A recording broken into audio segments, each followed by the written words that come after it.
Welcome to the Mouthpiece. It's over. It's history. We got a new World Series of Poker champion. His name is Jerry Yang. We're going to talk about Jerry Yang's play. We're going to talk about Philip Helms' complete blow-up, where it ranks in poker World Series of Poker history. We're going to talk about Lee Watkinson. What were you thinking?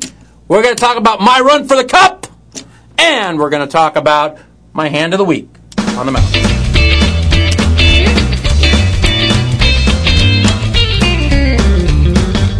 Well, here we are, ladies and gentlemen. It's over. We have crowned the 2007 World Champion of Poker. Can you say World Champion of Poker because they won a poker tournament? Congratulations to Jerry Yang. I don't know him. I don't even know how he plays. I don't even know if he played good at the final table. I heard that he played very reckless early, called a lot of big bets with marginal hands, got a hold of the chips, and played very well after that. That's what I have been told. I can't give you any other information except that. I've also been told that he is a great human being, a great man, and it couldn't have happened to a better person. I am glad to have heard that, and I can't wait to meet this gentleman and to meet him in person and hear what kind of person he is. Coming on that note, I really would like to say congratulations one more time. You beat 6,300 players. God bless you. On a second note, let's talk about the chip leader, Philip Helm, who blew up at the final table. He was heard saying that Europeans are better poker players than Americans. Well, I don't know, man. 25 million out of 100 million with 9 players left, and you finished 9th? You finished 9th? You blow 20 million in chips with 8-5 against a guy who obviously won't fold a hand. Congratulations, Philip Helm. You take the Donkey Man of the Week award. You played like shit. Admit it and figure it out. Where does it rank on World Series of Poker blow-ups? It's got to be in one of the top 3 blow-ups in the history of the main event. I know one thing. When I saw John Shipley blow up in 2002, I never thought I'd witness anything like it before. But to see a man blow 25 million in chips within 15 hands dealt at the World Series of Poker, you take the Donkey Man of the Year award. Going on to our next person, going back to the World Series of Poker main event, I'm going to take on my friend Lee Watkinson. Lee, my fellow full tilt man Watkinson.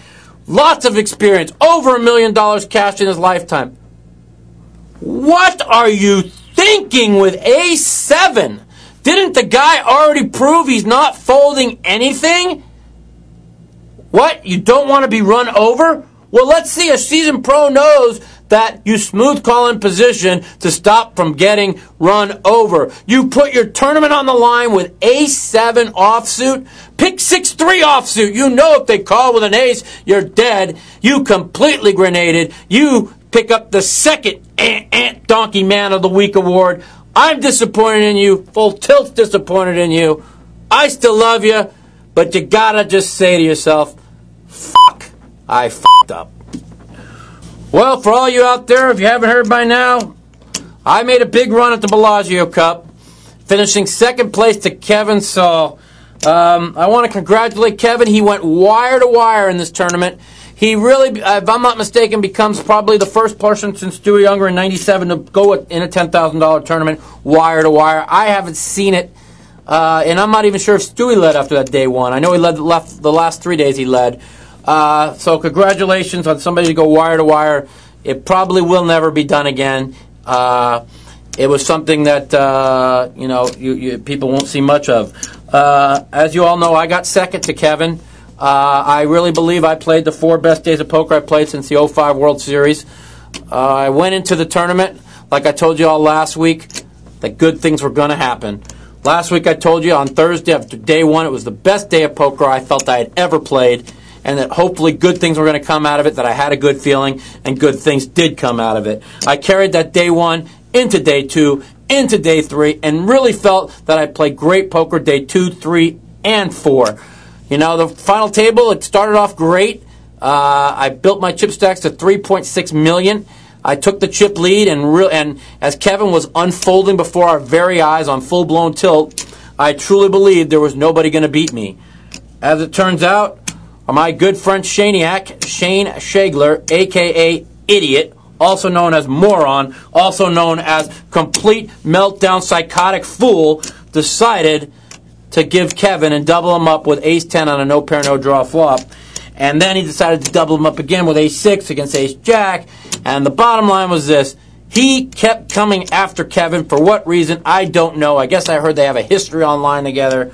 But his patience wasn't there. It was reckless. It was abandonment. It was horrible. And this kid who had no shot, and I mean no shot of winning this tournament, found a way to get the chips back and gain his composure and go on to win. Now, the reason why he won was he did play well after he got his chips back. I will congratulate Kevin for playing well after he got back his $3.5–4 million in chips. You know, but the bottom line was this: he was gone, he was disintegrated, he was history, he had no chance until Shane Shegler gave him that hope.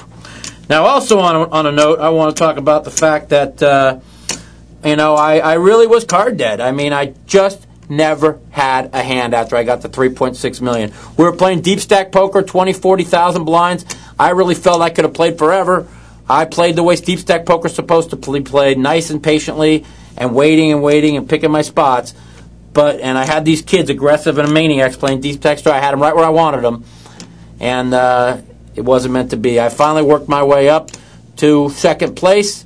I got a big break when Danny Wong moved in all in on me. I knew he was weak. He always took his time on every decision. He quickly moved all in on me. It was either a weak ace or I had him dominated.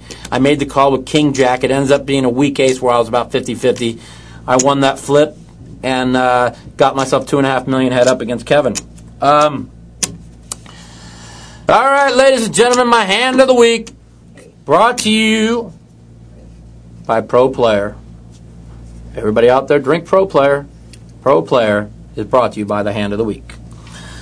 Okay, Hand of the Week comes to you courtesy of the Bellagio Cup, my head-up match, and my last hand played along and on my way to my second-place finish. You tell me what you think of it. Did I play it right? What would you all have done? You could call me next week and let me know. That's 1-877-675-1306, in case you idiots forgot my number. Kevin raised on the button. I knew he was strong. He raised in a different manner than he'd raised any other time before. I looked back and I had 7-8 of clubs. I said, you know what? If I could flop 2 pair or something big here, I could bust him. I was positive he had a big hand. So it was 140,000 more to me. I elected to make the call. I had $2.5 million in chips. I had 7-8 of clubs. I looked up. The flop came 5-6 of clubs, 10 of hearts. I almost jumped out of my chair.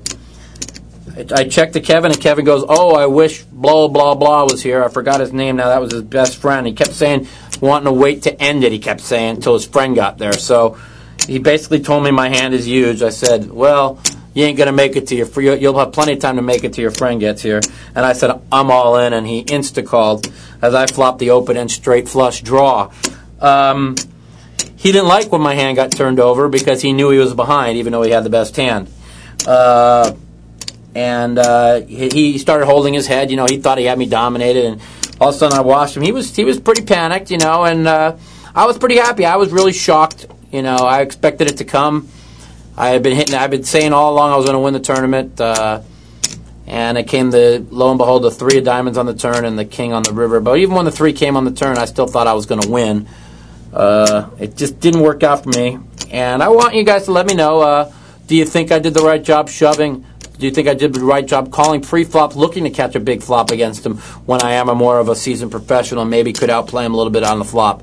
He was very, very aggressive, raising every single hand, and I didn't know if it was going to be easy for me to chop back at that point, and I thought that if I can get to $5 million and dead even and chips with him, it would give me a better opportunity. So I'm still pretty happy with my decision, but I want to hear other people's advice on the situation.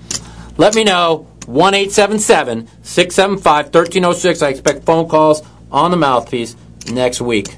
All right, everybody, it's time for my favorite part of the show, the phone calls. I hope we have more than last week and more than the week before. I'm sick of little amounts of phone calls. Welcome to the Mouthpiece. This is Mike. Mike, how you doing? This is Robert. I'm calling from Edgewater, Maryland. Hey, Robert. How you doing, buddy?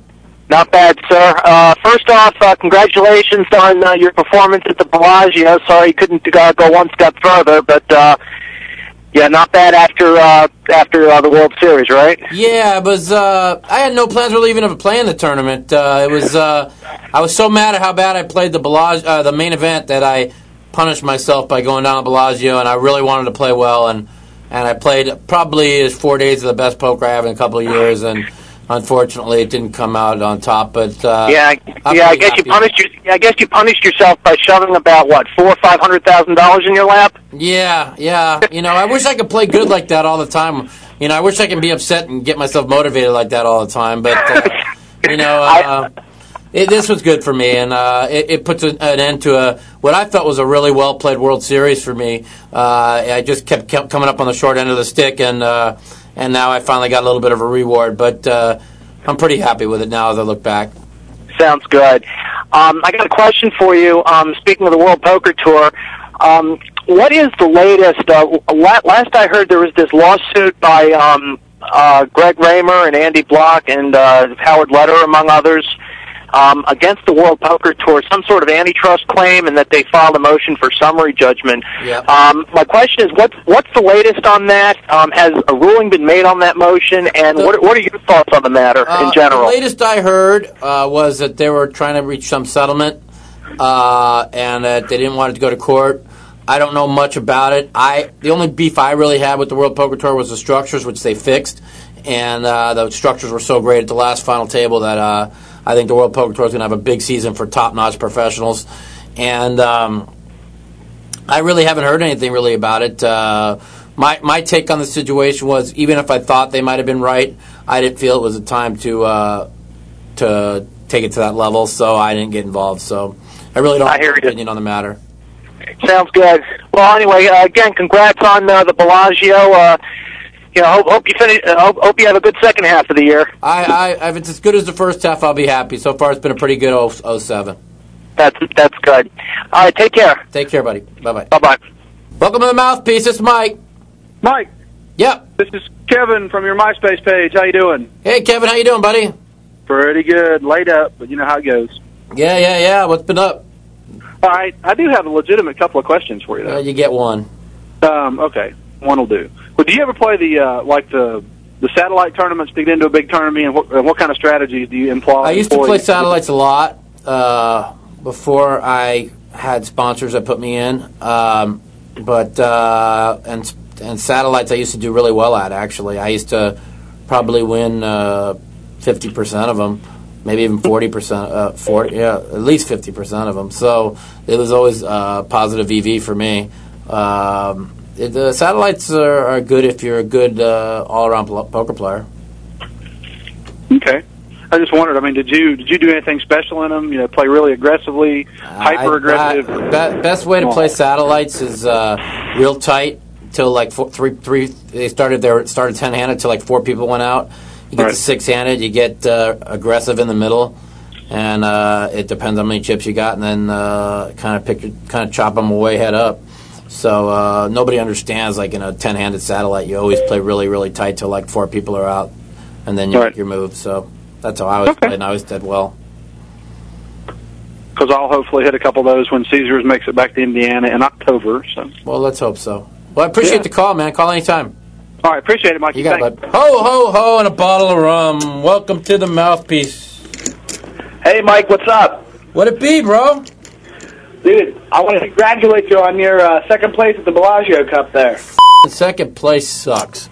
Yeah, I know. It's too bad you couldn't hit any of all those outs, you know what I mean? Man, if you only know how card dead I was. When you guys see the TV, you'll be like, how did this guy get to second place? I mean, I made one little $400,000 mistake, but man, I play so fucking good and never could make a hand. And I just sat there and grinded. And, I play short stack poker the way it's supposed to be played. And when you're playing deep stack at the new WPT structure, the goal is to move up to second, third, and then try and maneuver from there. And I did exactly what I was supposed to do, and I basically backed into second place. But I had enough chips to give myself a shot. I mean, I just couldn't hit when I got my money in the favor. Yeah, I hear you. So, what are your plans now after this? The plans now are to basically, since that ended a couple days ago, I've actually farted around, my internet, and I've been doing all right. And I'm going to take. I'm planning on going possibly either Hawaii or Mexico towards the end of next week, and go away for about 10 days. Leave my computer at home and just take a little vacation. And then after that, we'll see what's going on. All right, just wanted to congratulate you. Hey, I appreciate the phone call, man. Call anytime. No problem. All right, later. Later. Hello, welcome to the Mouthpiece. Hey, Mike. Hey, buddy, what's going on? This is Josh from Florida. I have a question about going into heads-up play with the chip lead. Okay. Because of the last 7 years at the main event, the guy who's gone into heads-up play has won. Okay. And with the chip lead, and then this proved at the Bellagio Cup last week with you and Kevin. Okay. How do you feel if it's important or? Well, I'm not so sure about that. I mean, like Joe Hatcham won the World Series. He never had the chip lead. He was like the short stack the whole way. We got the chip lead three-handed, and he went into heads-up play with the chip lead. Oh, I see. Getting him to heads-up play with the chip lead. Okay, go ahead. Yeah. I'm sorry. Well, I was just wondering how important that is. Well, yeah, that's real important. You got to remember. Let's say you got 2-1 chip lead on somebody head up. They're going to have to win 2 hands to beat you. You know what I'm saying? Yeah. When me and Kevin played head up, I was really confident, even though he had 4-1 chip lead, because I thought I'd be able to grind back to even with him and give myself a chance to win. He played really fast and aggressive and reckless, and which I kind of wanted, but all of a sudden the blinds went to 40-80, and it was 140 every 2 hands, and I had like 2,300, and he's raised, and and I probably could have waited a little bit longer. I probably didn't have to play a double up pot with him, but I was looking to flop something big, which I did, and it just didn't work out. How did you feel about those blinds at the final table, the revised? Oh, it was great. It was there was so much play. I could have probably played head up with him for a long time if I just would have stayed a little bit more patient. But I wanted to really get to find a way to double up. And I know if I got to $5 million and he had $5 million, he just wasn't going to win. I mean, he wasn't going to be able to raise every hand head up, dead even in chips, because he'd be too. He knows I know what I'm doing. So, I gave myself a shot to win a hand. I got my money in 56.5% favored, and just didn't work out. I hope they keep the blinds that way at the final table. Oh no, it'll be like that forever now. I mean, they changed it for that. It was this tournament had so much play. It was all deep stack tournament, and the thing is what everybody's going to find out. Even though Kevin, who was a lunatic, won. He didn't know how to play deep stack tournament, and that's why he blew the chip lead, and that's why he would have been out 6 if it wasn't for Shane blowing up and giving him the chips. These kids don't know how to play deep stack tournaments. They're so used to playing them online bullshit tournaments, and with the deep stack, goes. What's that? Well, there's so many sit and goes. Yeah, and I'm the only one at the final table that knew how to play deep stack tournament, and I'm the only one at the final table that didn't blow up. I mean, everybody else blew up. And usually when that happens, the one that doesn't blow up walks out victorious. And the only time it just wasn't, I just got myself in too far of a hole chip-wise because of everybody giving Kevin the money. I mean, it was just gifted, the chips to Kevin, so he never had to earn any of them. He gave them all away and then got them gifted back. So, I thought Kevin played really well once he got the chips back. After he blew up and got the chips back, I thought he made a great adjustment, and I thought he played well. All right, what's up? All right, buddy. Take care, man. Thanks for the call. All right, you too. You got it. Hello. Awesome. Hey, this is Bill from Long Island, New York. Bill from Long Island, New York. Welcome to the Mouthpiece, buddy. Hey, Mike. Awesome. Congratulations on second place. I saw that on the internet. Second place sucks, but thank you. I saw the hand you went out with.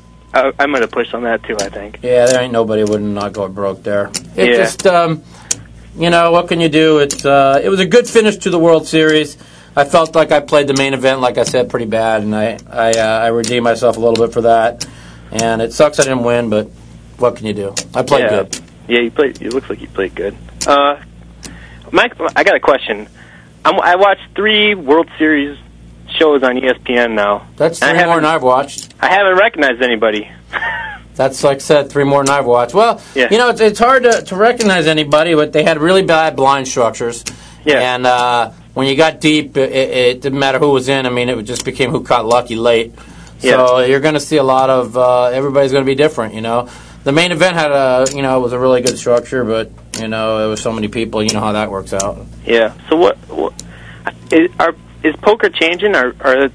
Is the strategy changing now that so many new people are coming in, or is it? Not for me. Yeah. All of them are still going to play like idiots, and I'm just going to sit there and wait for them to give me their chips. You know, it's there's so many players. You know, every tournament broke a record. So when you have that many players, you're going to have there's so much variance in poker. You know, it's not like any other sport. I'm going to say it like I've said it 100 times before. Go put 1,000 people in every single golf tournament. See how many times Tiger Woods is in the top 5, okay, or top 10, because there is thousands and thousands of golfers that on any given weekend that could shoot as good as he does. Right. It's just the consistency, and that's the bottom line. You know, that's why there needs to be some kind of tour, you know, where you earn your card and you earn your way to stay on, you know, and you got to earn your way to get onto that, because you know, and if you put take 6,000 people against Tiger Woods every week shooting golf, and see if in 12 in forever does he get the money, you know? So, yeah, right. Hey, you know, I really enjoy watching you on TV, and I'm really excited I got to talk to you. Thanks a lot, Mike. Hey, thanks a lot, man, for calling. I appreciate it. All right, yep. You got it. Bye. Bye. Hello. Hi, Mike. Hello, who's this? I'm Jason, phoning from the UK, mate. Hey, Jason. What's up, bud? Hey, no, mate. I just wanted to ask you a question with regards to the WSOP structure of the main event. It seems like it was really good. Do you think it needs changing with the amount of entrants that were in this year, etc., maybe into a shootout style? No, definitely not a shootout style. What needs to be done at the WSOP is it needs to go from a 7-day tournament with 4 first days, making it a total of 11 days, to a 14-day tournament, maybe even 16-day tournament, and 4 first days, and nobody plays more than 8 hours a day. And instead of having a shootout and a grinded-out 14-hour day, every day marathon, it needs to be where kind of a little bit like the Bellagio is, where you don't play more than 8 hours a day, and it doesn't become so much of an endurance contest. Nobody should have to kill themselves when you're playing for the biggest prize in poker, and there's no reason to do that. And I just think that next year I'd like to see it a 14-day tournament and 8-hour days instead of 14-hour days. Yeah, look, I mean, that sounds good. What did you think of the main event final table this year? Honest to God, I really didn't watch much of it. I got up when there was like 5 people left, and I was reading the blow-ups that I saw. I mean, the chip leader going in with $25 million in chips, he could have folded his way to probably second place, and he could have maneuvered. I don't understand what goes through a man's mind to blow off $25 million in chips in 15 hands. You know. Yeah.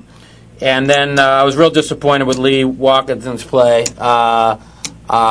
He's been around. He's been a professional for a long time. I mean, he's got to know better than to just shove with ace-6 or ace-7 offsuit $10 million in chips when the blinds are relatively small and he can outplay people in position. So I was pretty upset with his play. I really thought the Russian was going to win once he got a hold of some chips and he got up to 4-handed.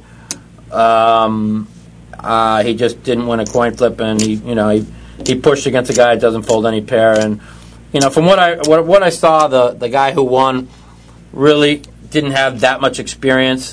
He was more of a pusher, a shover, a caller.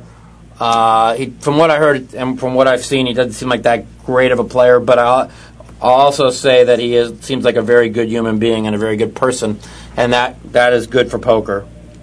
Yep, I agree, yep. So, one final question, if I may. What's that? One final question, if I may. Sure. Yep. Do you think that the current status of online poker is detrimental to the professional game? No. I think that it's going to get I think online poker is going to be fine. I think here within the next 6 months to a year, it's going to get legalized, and everything's going to get changed, and poker's going to. I mean, look at the poker; they broke every record ever in the World Series this year. I didn't think that they were going to do that. I was really shocked. Poker's growing; it's bigger than ever, and it ain't slowing down. Yep, I think we all agree with that. It's definitely on the way up. Yeah. Thanks very much for your time, mate. And call me anytime, man. Take care. Yeah, you take care, man. You got it, buddy. Cheers. Bye. Bye. Welcome to the Mouthpiece. Who's this? What's up, Mike? How you doing, buddy? What's up, dude? What are you doing? I'm just hanging out. Yeah, who's this? My name is Boris, calling from Jersey. Boris from Jersey. I have a question for you. I was watching Philip Helm the other day on during the pay-per-view event. God, you really want to claim that you watched that guy? I didn't watch him, but I can only imagine losing 15 million in chips or 25 million in chips in 15 hands. Yeah, I thought he was an idiot, but he said something really stupid during his interview. They asked him if he thinks that European players are better than Americans, and he was like, "Yeah, of course we're better." Yeah, of course they're better than Americans. American players dumped through 25 million in chips in 15 hands, playing for the biggest prize in poker. Yeah, of course they're better. So, I mean, he's so stupid. He's talking about how aggressive they are. Meanwhile, he just lost all. Well, let me chips. explain something to you. Aggressive. Line me up with 8 of them fucking aggressive morons, and let's see who gets the money. None of them know how to play poker. They're just raise, shove, raise, and all you have to do is limp trap or call a raise behind a raiser or limp behind a limper and trap them. They know nothing about poker. They're going to see now that all these tournaments are deep stack and it's the World Poker Tours are all deep stack final tables.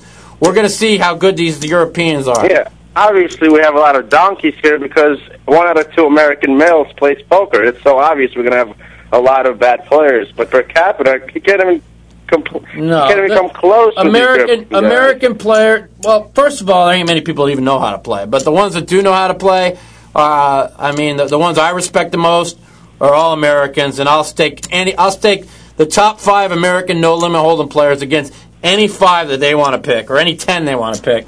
And we'll see who comes out. He's an idiot. How is he going to talk about that while he just lost all his chips and went out 9th? Yeah. How could he say something like that? The guy could have gone to bed and not shown up and finished second. You know, 25 million in chips or $6 million in second place. He's trying to bluff a guy who's calling people with anything. Yeah, anybody tries to bluff a guy that doesn't fold anything. Yeah, what is Lee Watkinson thinking? What is wrong with that guy? How is he going to try to move all? He's going to call him with even King Queen, and does he want that call? I never folded anything. You know, I didn't really watch much because I wasn't going to get the pay-per-view to give Harris any more money that we don't get any piece of. So I have this thing of letting Harris just rob us anymore. So I didn't buy the pay-per-view, but I went down there and saw a couple. Did you hear about that? What's that? Did you hear about the Lee Watkinson play? Oh, if I see him, I'm just going to look at him and say, "You're a f***ing idiot." What do you? How do you push all in there? Even if he calls you with King Queen or something, which he's not going to fold to you, do you really want to coin flip right there? Why is he doing something like this against a guy that doesn't fold a hand? Yeah, what are you doing? What are you doing against? First of all, you're a good player. You can outplay people in position. Why are you gambling there with Ace-7? What is wrong with you? You have to understand too. There is a lot of pressure at the TV final table for people that haven't been there, so that makes a little bit of a difference. So I do give people a little leeway. Like the worst play I've ever seen, I think, out of a solid player like that. Yeah, well, you know, Lee is the type of person. He's a solid player, but he's also the type of person that likes to make plays like that. And but it's not in that spot against this idiot. How do you make that play? Well, you know, it's easy. I don't want to knock Lee because I've blown up so many times in my life, and people say, God, how does Mike do something like that? Like when they see the TV. Yeah, but you're not going to make that play against that guy with Ace-7. I don't care what anybody says. I'm definitely not. I'm going to flat call, and then he's going to bet the flop, and I'm going to call him, and then I'm going to take the pot from him. And he's talking about I wouldn't be able to live with myself if I let this guy push me around. What kind of bullshit? Well, that's the big, I don't want to go in and tell people how to teach people how to play, but that's the big misconception of poker. Yeah, if a guy's pushing you, nobody understands. If a guy's pushing you around, you don't come over the top of them in this day and age of poker. You just flat call them in position, and they bet the flop, you call behind them, and let's see them fire another bullet. You could take the pot from them without ever having to risk any chips and get pushed around. It's a big misconception of poker, and they'll figure it out one day. You're not there to teach them, right? I'm not there to teach them, man. I brought my A game for 4 straight days and got second and should have got first. So yeah, I know when I bring the A game how much better I play than everybody else, and I'm not about ready to start teaching them. All right, Mike. Thanks for the call, man. Give you a shout out. Yep. Later. All right, bro. You are our last caller of the day. Welcome to the Mouthpiece. Welcome to the Mouthpiece. That's what I want to hear. Who's this? Adam from New York. How are you? Adam, you are here. Adam from New York. I'm glad I made it, and I had a good question for you. I appreciated your love fest with Phil Hellmuth a couple of shows ago, or a few shows ago. Phil's a great guy. He's a fucking idiot, but he's a great guy. He's actually truly one of. He's become one of my very best friends, and we've learned to really help each other as far as poker, and it seems like we've gotten a lot closer since I've helped him out a lot, and he's helped me out a lot. Before he was struggling in the World Series, and last year, during the beginning of the World Series, he asked him why ain't he cashing anymore, why is he struggling, and I gave him a couple pointers of what he needs to do to fix his game, and he won best all around at the World Series, and then he come back with a big World Series this year, and so he respects me a lot, and I respect him a lot, and we've gone from enemies. We've always been friends, but enemies at the poker table. We'll always be enemies at the poker table to two people that have learned to help each other. So that's really what's happened there. Here's my question. I mean, there's no doubt he's a great tournament player, and there's no doubt, one of the best, one of the greatest, all that fun stuff. But and there's no doubt that he has a little bit of an ego. But why is it that he is? Why is it that he is such a fish when it comes to playing, regular poker? And they were laughing at. I mean, they were literally laughing at him on the High Stakes Poker Show. Well, that one show he didn't play so good. But when you see High Stakes 4 come out, don't tell me how. Let's see who laughs at him now. He won a lot of money. He was probably the best. He played good. I'll tell you something about Phil. I sat with him in the 2-4,000 game.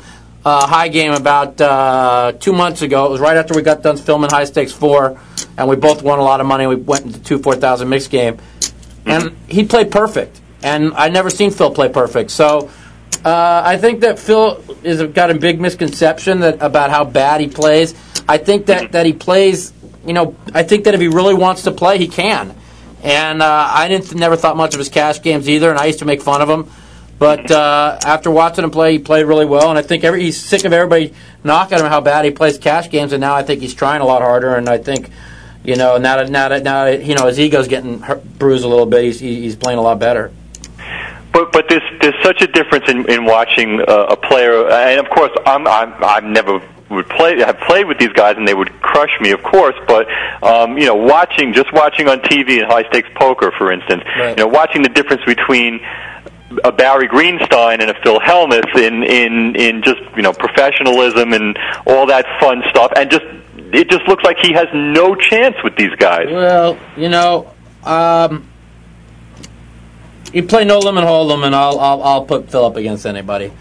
As long as he wants to win, if it's on and he's out and he's not like in the middle of signing some big Phil Hellmuth deal or something, and he just wants to win. He plays pretty darn good. But doesn't everybody want to win? I mean, I know you want to win. Not really. I don't want to win half the time. I don't give a shit.